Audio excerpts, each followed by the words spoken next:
Sud Radio, ça va mieux en le disant. Jean Dorido.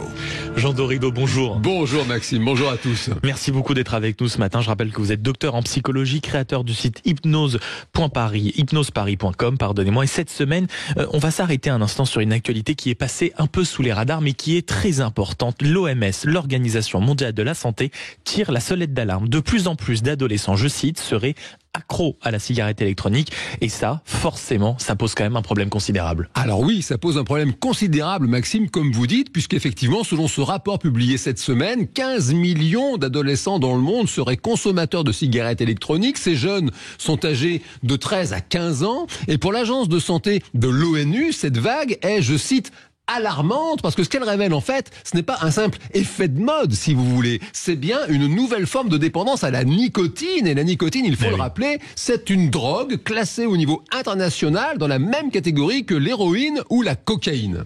Et surtout, il faut quand même se poser cette question, comment se fait-il qu'il y ait un tel succès de tous ces produits auprès de nos adolescents? Alors comment expliquer ce succès, Maxime? Eh bien, la cause majeure de ce triste succès, c'est le marketing mis en place par l'industrie du tabac qui cible à dessein le jeune public. Ce marketing se décline de plusieurs façons différentes. Vous avez d'abord les couleurs ultra flashy qui sont pensées pour coller à l'univers de l'adolescence. Vous avez également les arômes qui vont là aussi aller taper, si j'ose dire, le jeune public avec des parfums du type bonbon, tutti frutti ou encore pomme cannelle. Et puis le tutti frutti. Tutti frutti, ah, oui, très sympa. Les malabars, vous savez, vous n'avez pas connu ça, vous. Ah non, j'ai connu les malabars quand même. Vous avez connu, jeune, mais pas à ce point. Tutti frutti, voilà, le malabar rose, vous voyez.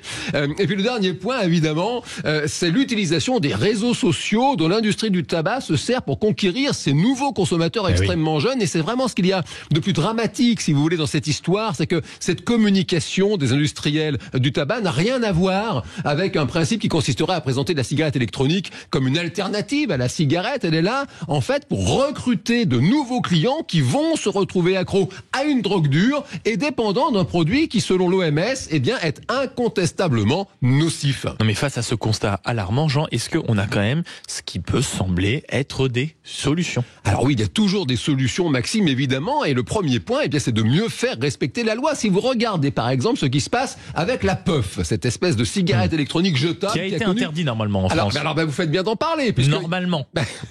Puisque justement, il y a eu un succès colossal et depuis février 2025, c'est interdit à la vente dans notre pays. Et dans les faits, en réalité, les jeunes réussissent à s'en procurer. Écoutez typiquement le témoignage de Paul, un ado de 15 ans qui a fumé sa première puff à 13 ans. Il ne peut plus aujourd'hui s'en passer. Il a été interviewé cette semaine par vos confrères de TF1. Sa voix est déformée pour son anonymat. Et écoutez-le.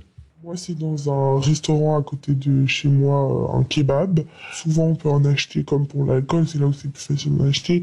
C'est dans les petites épiceries, supermarkets, quoi, où il y en a beaucoup.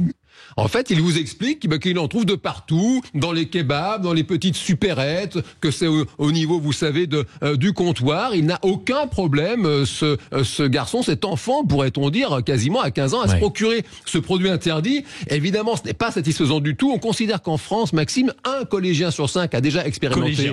Un collégien.